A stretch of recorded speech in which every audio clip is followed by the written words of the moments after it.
He kōna ipurangi tēnei nā te reo irirangi o Aotearoa.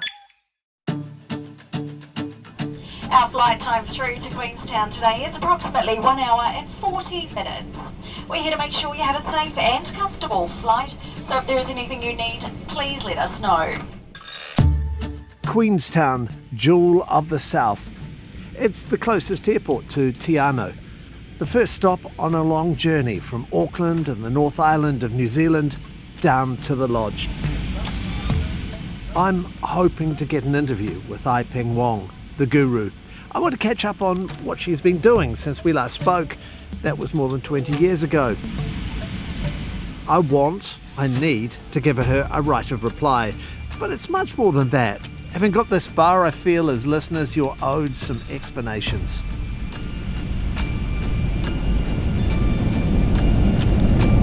Welcome to Queenstown. Please get your seatbelt fastened and remain seated until the seatbelt sign has been switched off. Smoking, vaping and e-cigarettes are strictly prohibited on the tarmac and inside the terminal building. Before you head off, double check you have everything with you. Notebook, check. Microphones, check. Sunglasses, check. It's a gorgeous morning in Q-Town. Hot sun, cool breeze off the mountains. About a 2-hour drive in the rental to Aiping's spiritual home. Right, let's go. Feeling equal parts nervous and excited. Glad to have you along. Okay, we're on our way.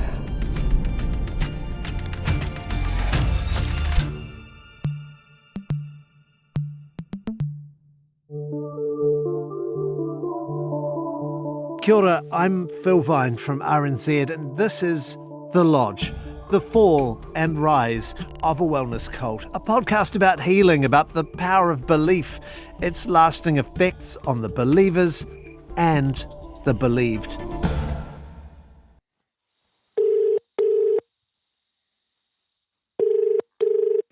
Hello? Before I left for Te Anau, I've been trying to get Suzanne back on the phone, one of Aiping's original followers from the lodge. I'm so sorry that I'm so unreliable. I didn't mean to be. That's all right. That's okay. Suzanne has been living across the ditch in Oz. She'd separated amicably from Eddie, her partner. That was the engineer that helped build the bunker at the lodge. Both their kids are grown now. She hasn't seen Aiping for 20-odd years, like me. Do you know where Aiping is now? I think she's still there. You do? You think she's in Takaro still? Yeah. So after the documentary, right, the NZQA withdrew its accreditation. The NZQA said, no, you're not a teaching institution, you're doing something else. And 12 people got deported from there. Sorry, I shouldn't laugh. Well, I don't know. I was a bit worried about Suzanne because she hadn't picked up the phone for a couple of weeks. Turns out she'd been in hospital. So I've been pretty normal and healthy my whole life ever since I left you last time I saw you. And then all of a sudden one day, 2 weeks ago, I had severe stomach pain, and so I had to call an ambulance for myself. Oh my I live alone, and which is fine. I work at IKEA, by the way. Yeah. I'm a manager at IKEA, and I've been working there for about 7 years, and I love it. But anyway, that's besides the point. Well, it's kind of a point. Suzanne comes from some pretty wealthy American stock. Annie, the BBC documentary maker, had described her as an heiress. Suzanne and her mum had paid Aiping $1.5 million to come to the lodge in Te Anau and live with their guru. Now she's running a customer service desk at IKEA. So Suzanne got rushed to the emergency room. They ended up releasing me. They admitted me for the night and then released me the next morning. And I was like doubled up in pain when they released me. I couldn't even sit up to talk to the doctor. I couldn't believe they were releasing me. But within 24 hours, I had to call an ambulance again, and I got taken back in. And then they kept me for 14 days. They told Suzanne she had an acute infection and they wanted to remove her gallbladder. But they couldn't take my gallbladder out because my blood were so deranged, and they're still deranged. But they didn't take my gallbladder out. What does that mean, that your blood is deranged? It means that the blood count is not normal. So they couldn't operate on my gallbladder, which is very, very good, because I really didn't want my gallbladder taken out of me. because I know that God doesn't put things in our body for no reason. Which gave me pause after what had happened to her mum. Remember, Sharon got breast cancer at the lodge and thought Aiping would heal her. She didn't. And Sharon died what Suzanne called a really horrific death. I wanted to make sure that Suzanne wasn't doing the same thing and avoiding conventional medicine. So I've been treating it holistically with supplements, and I've changed my diet, but I learned so much there. It's hard to even begin to tell you what I learned there. Yeah. I learned to trust in the universe, to be positive, to not think constantly, and because thinking just isn't useful. It just takes all of our energy. But Suzanne, you did go to hospital. You didn't go to an energy clinic for that. No, I didn't. That's true. But every single doctor that I've spoken to since then has said I 100% need to have my gallbladder out, to the point that they said they wouldn't even treat me as a patient if I didn't listen and go get my gallbladder out, okay? Do promise me, though, that you're not going to go down the road that your mum did. And if this gallbladder thing turns out to be serious, you're not going to just turn to energy healing, are you? Of course not. No, I'm not. I wouldn't. It feels a bit weird to be asking for assurances and offering up medical advice. I mean, I'm not a doctor, just a scribbler. I was a bit worried, though, after our previous conversation. Suzanne told me she had a load of recordings of Aiping's teaching sessions, and she was talking about digging them out. And the reason I want to listen to those tapes is because I want to hear the stuff that she taught us, because I know in my soul that it's going to be stuff that's so much more relevant today than it was back then. It seems like Suzanne still sees something in all this, and the power of energy to heal. Even after all this time and all she's been through, Aiping's influence remains strong. In Ep 6, I'd posed Suzanne a hypothetical about returning to the fold, becoming a follower of Aiping's again. I'd expected a hard no. Would you do it? I would. Yeah, 100%. Wow. That really surprises me. Yeah, I would. I would do it. Perhaps she could ask Aiping for a refund on that $1.5 million. I know that I wouldn't get any money back, so I think it would be a waste of my time. But I'd love to get money back. I got to thinking that Suzanne and I could maybe go to the lodge together, ask for an audience with Aiping. Maybe I could get some answers to some of my questions. Because no one at the lodge, Aiping or her family, absolutely no one, has been returning my calls or answering emails. Honestly, it's a wall of silence. I've tried email. Aiping has a private Gmail address. Back in December 24, I asked for a second interview. I even explained how I'd had my own brush with woo-woo, getting alternative treatment for cancer. She didn't get back. I tried DMs. I left a message on Sarah McCrum's Love Money website. No reply. I tried good old-fashioned phoning. The number for Aiping's former son-in-law, who runs 14 of the energy clinics in Europe, seems to be constantly ringing out. Osoba koju ste nazvali trenutno ne može odgovoriti na vaš poziv. Molimo vas, pokušajte ponovno ili nazovite kasnije. The person you have called is unable to answer call at the moment. Please try again or call back later. I figured he was filtering my calls, so I turned off caller ID, and the slightly obsessive bird eventually gets the worm. Morning. Oh, hello. Is that... Yeah, speaking. Oh, hi. It's Phil Vine. I'm a journalist from New Zealand. I started by making polite conversation about the public figure linked with the story that we can't name, but he immediately referred me to their PR team. Please do, because that's the arrangement. So I can't tell you anything more. Thank you so much. I was after an interview with... Bye-bye. Okay. Thank you. Bye-bye. I sent him an email mentioning how abruptly the call had ended, saying I was keen to talk to him about his business, the energy clinics, Takaro Lodge, the Phenomena Academy, and his former mother-in-law, Aiping Wong. I've also tried to get hold of Aiping's daughter, who used to run the energy clinic in Lausanne. She hasn't got much of an online presence. LinkedIn has her as the owner of a company in the same city. I contacted her indirectly through an organisation linked with the public figure we can't name. She's got no comment to make. Back to Suzanne. I had to break the news to her about Warwick, the Kiwi actor who died. Warwick, who was told that his HIV would be cured by Aiping's treatment at the Energy Bank. Warwick and Suzanne had been quite close at Aiping's intensive in Croatia. Again, she surprised me with her reaction. You meet so many people, and you have probably done so many stories about people that have suffered. You would also come across a lot of people on your journey that have had incredible life experiences. So to have the end result be death, is traumatic. But we're all going to die, first of all, no matter what. We're all going to die, and that's the truth. But how long we're on this earth is not up to us or Aiping. And so, I feel that she would have tried probably desperately to prove the truth through that young man. And I think what upsets me about that is that Aiping or Sarah then told him it was just because you didn't believe enough. And I find that really quite awful, putting that back on the person who's ill. Yeah, I know. It sounds very cruel, but I actually agree.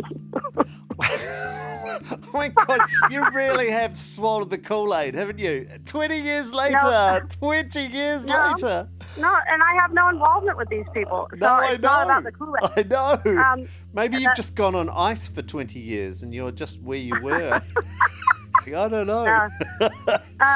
No, but saying it's his fault because he didn't believe, yeah, it's a really cruel way of putting it, and I don't think they necessarily were very good with their words because that's not how you should put it, because that sounds horrific. But if you put it in a way that says this was their journey, this was their journey on this planet, and they weren't here just for themselves. They were also here to teach a lot of other people a lot of other things. So strange to be hearing these words from Suzanne's mouth, all that stuff that Sarah McCrum and Aiping had told her so long ago. I think to change your personality, it requires a huge amount of faith, because you're going to let go of everything you've known your whole life, and before you get to the new, and that would be a very scary gap. So can I set aside your die-hard belief in Aiping for a minute? You can tell. I don't know if it's die hard, but yeah, go ahead. Okay. You're unrelenting, unaffected by 20 years belief in Aiping. If we could set that aside for a minute, is it wrong to make huge amounts of money out of that process of helping people? Because it seems that's what the family has done. In some ways it is wrong, but if it's to further the cause, then, I don't think it is wrong. If it's to further the cause, if it's to evolve more people. Well, you know them, Suzanne. You know Aiping, and you know the family, and you've all lived in the same place. Yes. Is everyone there doing it to further the cause, or is it furthering their cause? Well, it is. It's both, because it is both. It's furthering the cause, and at the same time, they're getting huge benefits, and it's furthering their cause. I asked Suzanne about Aiping's devout follower and explainer-in-chief. Do you remember Sarah McCrum from Takara? Very well. Yeah. So she's not too far away from you. Sarah McCrum, manager of a bunch of various enterprises, the Lodge, the Energy Bank, that's the home to Warwick's failed energy healing experiment, Life for Living, where they used to teach life technology to disabled kids. Suzanne's on the Gold Coast, and Sarah McCrum has her wealth creation business 2 hours north on the Sunshine Coast. This is a very beautiful energy. It's present inside you already and all around you. Sarah McCrum, who's now teaching people how to use Eastern philosophies to love money. Yeah, that is interesting. Yeah. Is it right, I ask, to put money making and energy healing in the same sentence? I think that you can put them in the same sentence, whether or not the human people are at the point where they can understand that. I mean, there's so much now going on. Aiping took it to another level. I remember being so frustrated when I was there because I wanted to believe what she was teaching, and I did believe it to an extent, but I couldn't react it. I couldn't do it. And it frustrated me because I wished I could just believe, because, part of me really believed that it was the truth. But it was so far from my knowledge that it was very hard to digest. What about some of that stuff, though, about learning how to be able to tell the future and fly and that sort of stuff? I remember Eddie talking about that. I mean, that's pretty far-fetched, isn't it? You don't believe in that anymore, do you? Or do you? To believe in predicting the future. Flying. I don't know. I think eventually people probably will, but I don't know if it'll be in my lifetime. You still believe that's possible from energy? Everything's possible still. You're such a believer, aren't you? You're such a believer. It's funny because I don't think I am. Okay. The truth is that we are all made of energy, and everything is energy. So if you think about it right down to the basic core of things, what she's teaching isn't rocket science. But hey, you could build a few rockets with the money Aiping's charged people over the years. That was definitely one of the questions burning in my brain. Aiping, you must have made millions from teaching people about energy. Where did that money all go? I wondered what we'd find if I went back with Suzanne to the lodge. I wondered how much it had changed over the years. Those 1960s chalets must be looking pretty tired. Maybe it's fallen into disrepair. I pictured Aiping on a rocking chair, cutting a lonesome figure on her 1,000-hectare ranch, all her followers and family working the four corners of the world. Tumbleweed rolling by. They honestly were preparing for the end of the world. Remember John Smart, the farmer from Ep 1, Aiping's neighbour for 9 years? They had tons and tons of rice and lentils, and there was trucks coming in and out of there on a very regular basis. Talking about the heavy prepping that went on in the late 90s. And that thing he said about the road. And they had to drive, there was only one way in. Unless you flew in, there was only one way in. So one way in, one way out. And they had to drive right past my driveway every single time they were coming in and out. So I thought perhaps the new neighbour might know what was happening there now. I managed to speak to a woman co-managing the farm next door to the lodge. She wanted to remain anonymous. So what did she make of the place? Not really too sure, to be honest. They're quite, very quiet and secretive, so not really sure what goes on there. What makes you say they're secretive? Just the gates are always locked, and yeah, you don't really talk too much to them. It's obviously locked for a reason, so. It's not like there's a wide choice of neighbours. They're the only humans for miles and miles. And who are they, as far as you know? I wouldn't have a clue. Takaro Lodge, Takaro people. You see lots of vehicles go in first thing in the morning. And afternoon, it's just all their workers coming from Te Anau for the day. So, yeah. And what sort of work do they do? Building, lots of building. I took a little peek on Google Earth. The satellite map shows a lot of activity, including earthworks and a large new construction up on the hill behind the original hunting lodge. They've been building their house for a long time. And what is the house like? It's the one up on the hill, yeah? Not too sure. A rumour on the street is that it's a multi-million-dollar house, but yeah, for one of the owners that comes and stays. And have you heard of the owner, Aiping Wong? No. Did you know there was a cult up there for a while? I have heard things, but you never really know what to believe, I suppose. How many people do you think live up there? I'm not too sure, actually. There's probably about 10 vehicles at least a day that go out there. And you don't want to give me your name, do you? What about just your first name? No.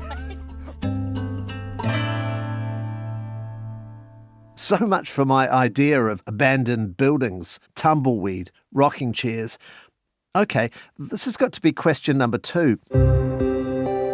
Are you rebuilding the cult, Aiping? Is that what all this activity's about? Are all the people on site just workers working, or are they followers following? In questions 3 and 4, Aiping, are you still teaching that energy can heal everything? Looking back, do you have any regrets? I hit the phone lines again. There are 2 numbers for Takaro Lodge. This one.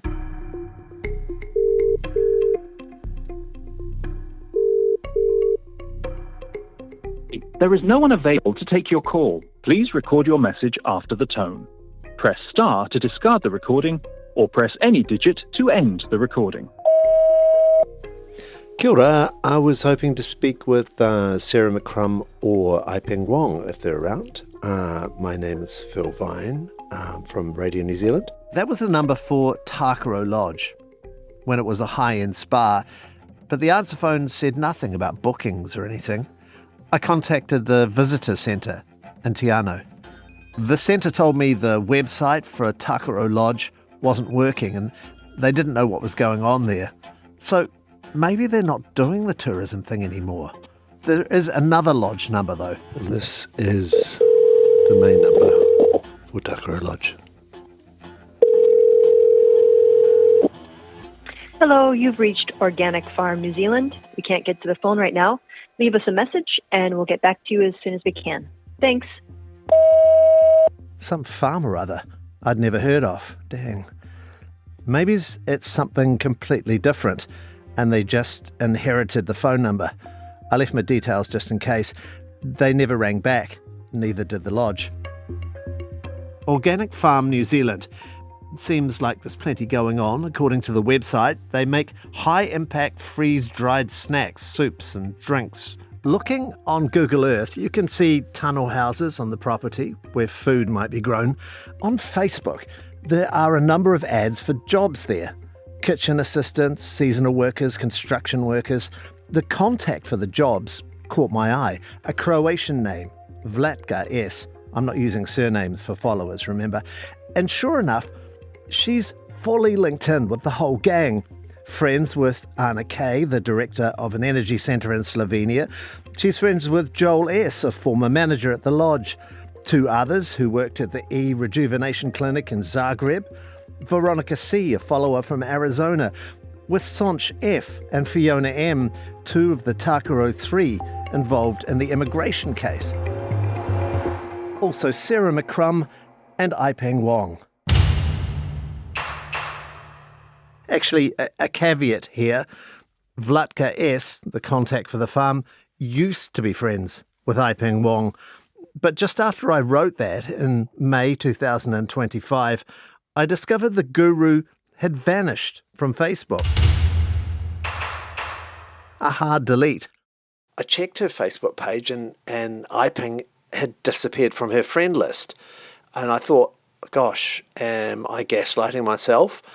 And was it there in the first place? I checked other friends and family that I'd made extensive notes of, their Facebook pages, and yep, Aiping Wong Philip wasn't anywhere to be seen. Aiping's also not on the electoral rolls for the address at the lodge, and her LinkedIn page says she's a retired teacher, a teacher of natural health and nutrition. But I do have it on very good authority. She's still living there.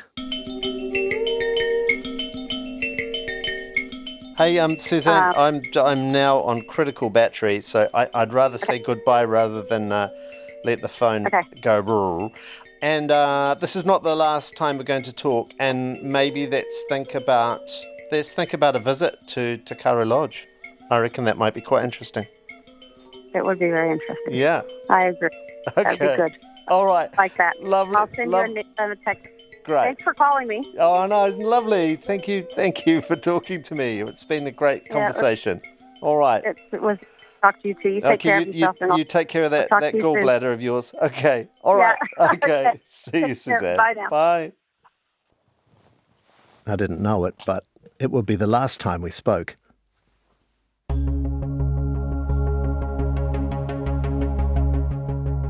I did a bit more spade work on the tourism side of things. When you put Takaro into the company's office website, it comes up with another firm, Tarora Trustee Limited. It used to be called Takaro Trustee, but got a name change in November 2020. Until last year, it used to have shares in another company called Te Development Limited, previously called Te Life Resort. Looks like the original title of the lodge, Takaro, the Māori word for play, is out of favour. And Aiping Wong's name doesn't appear anywhere, as far as I can see, on any documents filed at the company's office. Yet, according to QV quotable value, the last market sale was 1998 when Aiping arrived from Eastern Europe to set up the Doomsday Cult. If you look online, you'll find a very handsome website for a place called Te Life Resort. If you were a rich person on the other side of the world, environmentally tuned, health conscious, spiritually open, this would definitely speak to you. A private estate located in New Zealand's South Island, nestled on the edge of Te Waihiponamu, a UNESCO World Heritage location and surrounded by 2.6 million hectares of untouched virgin forest. Looking at the stunning photos, it's unmistakably the old Takaro Lodge. So I'm thinking this is a reboot, a relaunch, but maybe not operational yet. Although the Te Life Resort website was launched in 2020, there seems no way of booking a room, just a contact page where you can leave your name and email. So who's running it? Te Development used to have one director, Vlatka S., the same woman advertising on Facebook for all the horticultural jobs. There's another contact email there for Mary 603 UK, and that's a number that keeps cropping up. The original company name for the academy at the lodge was 603 Phenomena. The company behind the Energy Bank in London, not that I'd expect you to remember this, was called Satellite 603 Limited. According to the Companies House website in the UK, between 2004 and 2008, someone called Mary L. was a director of Aiping's flagship operation in London that treated Warwick for his HIV. And as of 2023, Mary L. is the new director at Te Development, overseeing things at the lodge. What does all that mean? Well, as I was saying in Ep 5, it looks like a pretty small ecosystem. It may well be that these are people who've met in a shared spiritual space and separately and unconnectedly got into business together, repeatedly. Or the whole thing could be interwoven with the common denominator Guru Aiping Wong, though her name appears nowhere. I can't prove that all or any of these people definitely belong to the wellness cult, but I can say that the commercial activities happening right now at the lodge, the horticulture, the new high-end accommodation, are being run by people with a deep history of involvement in energy healing operations, both here and overseas. Nothing for it but to hit the road. Who or what are we going to find at the lodge? It's autumn, a stunning blue sky day. The willows are just starting to turn.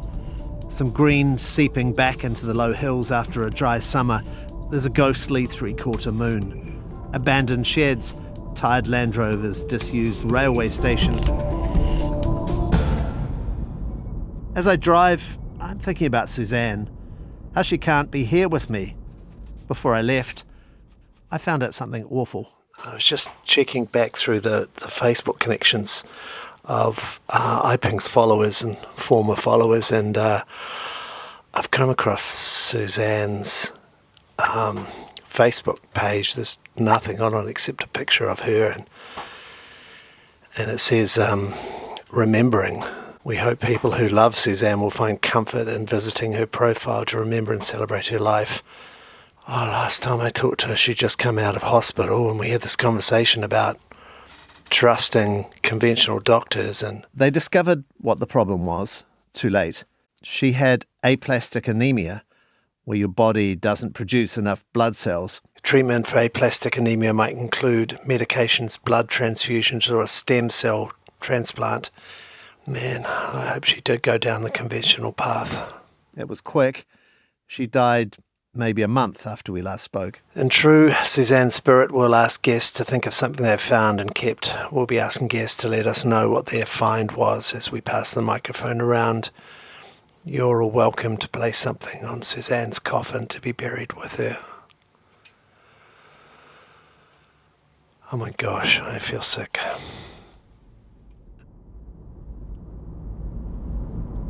Giant macrocarpa windbreaks, hide-shy farmhouses, an enormous black bull alone in a paddock. Pine cones sell for $8 a bag. And I'm 7 k's from the lodge. Feeling a bit nervous? Sorry, I'm just going to keep talking to you while I do this. Not quite sure what I'm nervous about. It's really important to give Aiping a say in this, and Sarah McCrum if she's there. I checked the electoral rolls, and Sarah McCrum and I think her partner, Nico, are put down at this address. She's definitely keeping a low profile. Fair enough. Some pretty controversial stuff went on here at the lodge, and in Slovenia, and in Croatia. So, yeah, I really want to give her the chance to put all this stuff in context, not just the historic stuff, like Yanis's death. He died up here. Kind of feeling that right now. And Sharon, who died in the hospital in Cairns. Also Warwick, for that matter. He didn't go back on the antiretrovirals for his HIV. His choice, and, Glenn said, maybe that was just how he wanted it to be, and fair enough. But, yeah, I don't know. I mean, I guess those promises of curing HIV with energy, they were made so strongly, and, it kind of feels like maybe some of these people were guinea pigs. Maybe that's a bit harsh, but I really want to ask maybe Sarah as well as Aiping what the idea was. Were they trying to help humanity? Were they simply trying to make money? They made a lot of it. Where did it go? Yeah, tons of things to ask. Here comes a car the other way.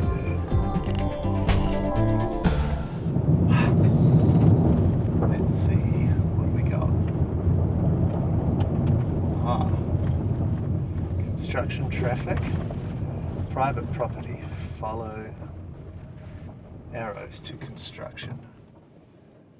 Private property, no trespassing. Okay, so looks like this is where I'll walk from. First issue, the locked gate, something that new neighbour talked about. Well, I've come this far, I should probably try and talk to someone. No intercom, no mobile or phone number to ring. It wasn't like I could just cooey over the fence. I know from last time it's a bloody long driveway, about an hour and a half's walk. Oh well, in for a penny, in for a pound. I scrambled over the hip-height wire fence line. By the look of it, I wasn't the first person to do that. But that brought with it a bunch of legal problems. It means I can't play you any of my recordings I made after I climbed that fence, or even tell you many of the details about what I saw up at the lodge. I got hit with a trespass notice. According to our lawyers, this is what I can say. I walked from the locked gate, down the road, through 2 big concrete constructions that looked like the start of an imposing wall. I can tell you about those because I could see them from the other side of the gate. What else can I say? Well, I wasn't doing anything covert or trying to intrude. As we've been all the way through this story, we were utterly transparent and just wanted to hear from Aiping and ask the questions we've been talking about in this episode. After walking a long way up the drive, I knocked on an office door and spoke to the people inside. I was open that I was a journalist and I wanted an interview. I genuinely hoped we could negotiate a discussion, but when they asked me to leave, I left. They drove me back to the gate. Off their private property, I can play the audio. Thank you so much for the lift.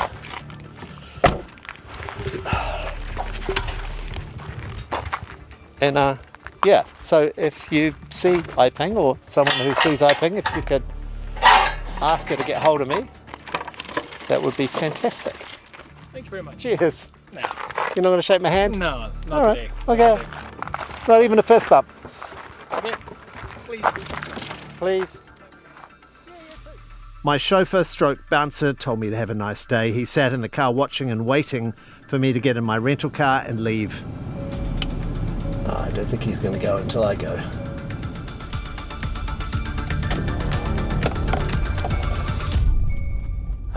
So, yeah, no luck. No luck with Sarah McCrum or Aiping Wong. But you never know, this might result in them getting in touch. Maybe it's worth it. And I have been trespassed, so I can't go back. And they have told Te Anau police that's fine too. But gosh, that kind of pretty heavy-handed approach doesn't really promote kind of openness and understanding to me. It was strange being there where Giannis died, whether or not it is a place of energy healing. I don't know, but I got a weird vibe. Might just be me. Those people are really aggressive for people who are supposed to be meditating, peaceful people. Anyway, I better ring Tim now, the boss, let him know. Well, yes, it did result in them getting in touch with us, but not in a good way. They sent a letter from a very expensive firm of lawyers accusing me of trespass and threatening legal action unless I agreed not to use the audio I'd recorded at the lodge. All in all, there seems to have been a concerted effort to prevent this podcast from happening. But if you're listening to this, then we got here, despite their best efforts. And we'll keep on quietly and persistently asking for answers to those burning questions, because we believe you deserve to know.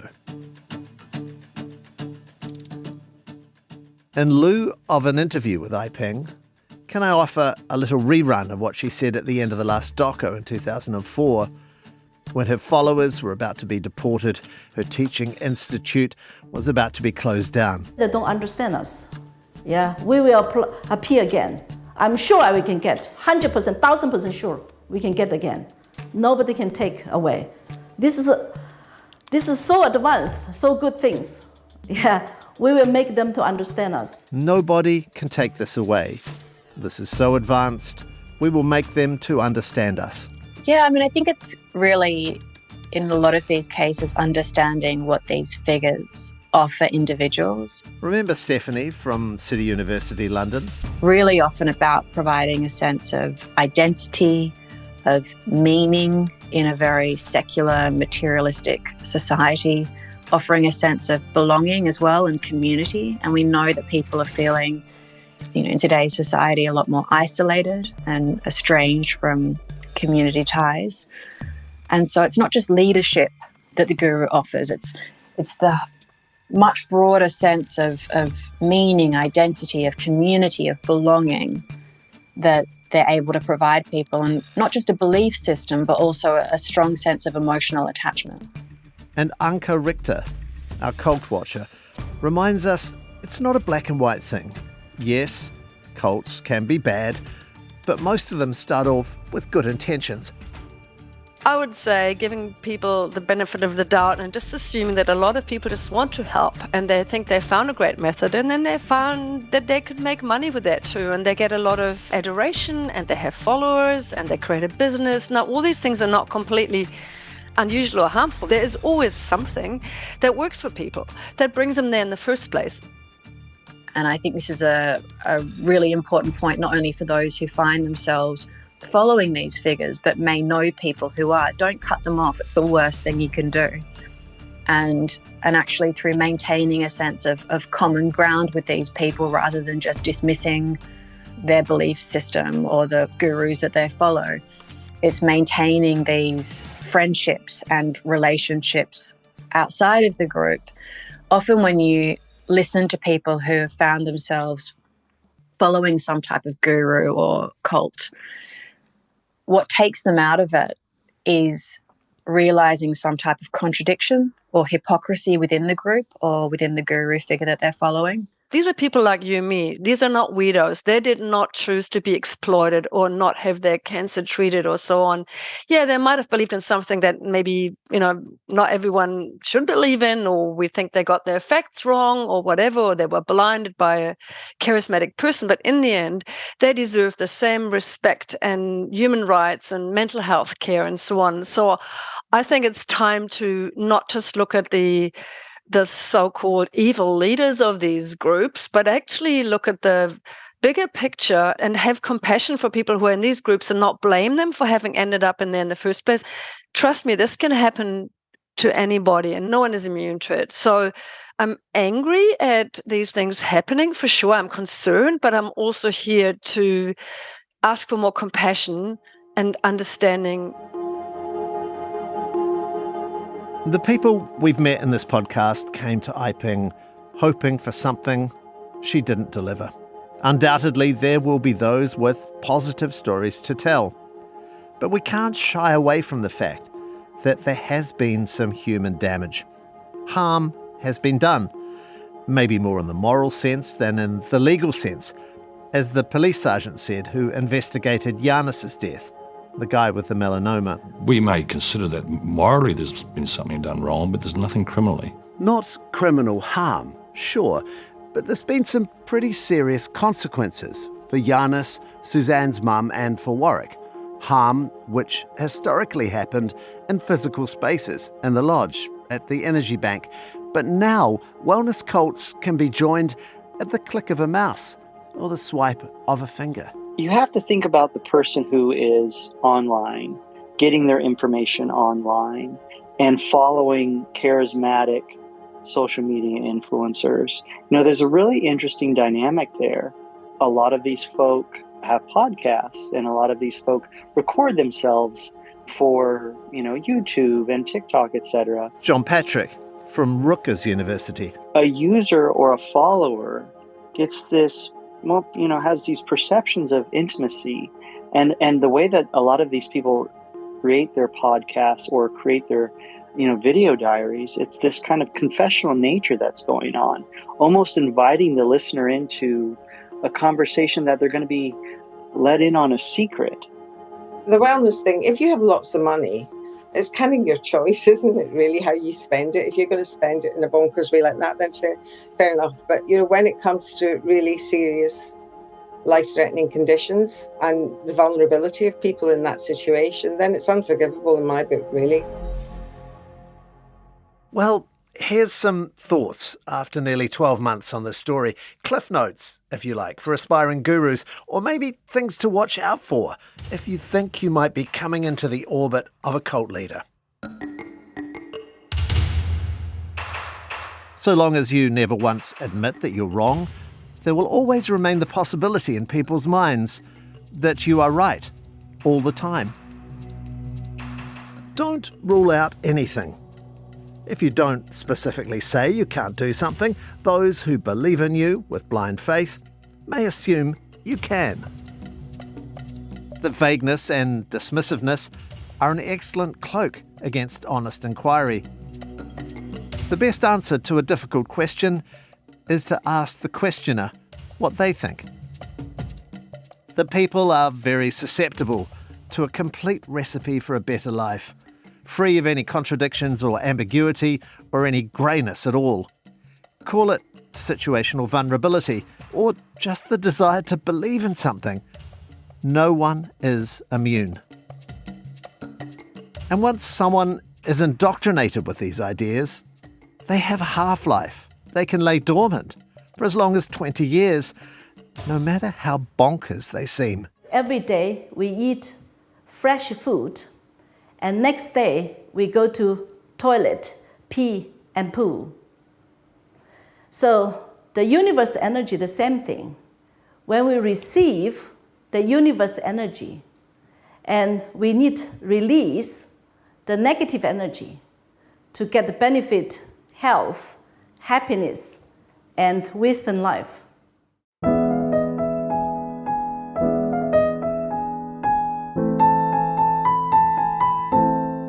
I'll leave you with the Peter Sellers and Shirley MacLaine movie, Being There. As a viewer, you spend the whole film laughing at rich, brainy people who fall for the vacant suggestions of someone who appears to be a simpleton. At the end, though, there's a twist. Chauncey, in a dark suit with an umbrella, is seen walking away from camera down to the shore of the lake, and then across the surface. He walks on water, and we're left wondering whether we were wrong all along, and the monosyllabic gardener did, in fact, possess mystical powers way beyond our ken. Life is a state of mind. Thanks for listening. This podcast is dedicated to Suzanne and her mum, Sharon, to Warwick and to Giannis.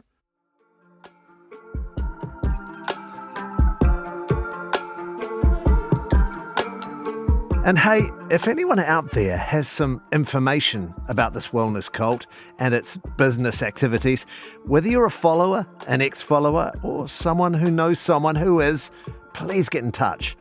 phil.vine@rnz.co.nz. A special thanks to all our expert guests, to Anka Richter, author of Cult Trip, to Dr. Stephanie Baker from City University, Dr. Emily Yang from Western Sydney University, and Dr. John Patrick Allen from Rutgers, to BBC Director Annie Kosov, to Irina Divkovic and Croatian translator Liliana Jovasic, to ex-cult followers Caroline, Eddie and Simona, to farmer John Smart and the present-day neighbour of the lodge, and camera woman Belinda Walsh. To all those fine people who lent their voices to this production, Marika Kabazi, Finn Blackwell, Jeremy Reese, Jill Bonnet, Amanda Gillies, Ruth Quah, Adrian Holle, and Caitlin McGee. Thank you. Big ups to our marvellous RNZ engineers, Ben Pearce, Rangi Powick, and Jeremy Ansell. Thanks to my producery colleagues, Liz Garton, William Ray, and Justin Gregory. Cheers to Amrita Marks for the stunning tile visuals, Luke Bottle and Robert Stewart in our legal team, my executive editor, Tim Watkin, and the person that makes everything happen, Brianna Uritich-Gregg. You can read more about this mind-boggling wellness cult and see photos of all the characters involved on the RNZ website. Links in the show notes. Shout out to Nick DeFries, Beat Nick, for his music. Also, cheers to the BBC and many thanks to Warner Brothers for access to the News Hub archives. Ka kite Te Anau. Hey, Phil Vine here, host of The Lodge. Please keep an eye out for High Vis Manaki, another fascinating podcast from RNZ about the unseen mahi of Māori wardens. Follow and listen to High Vis Manaki on Apple Podcasts, Spotify, or any podcast app.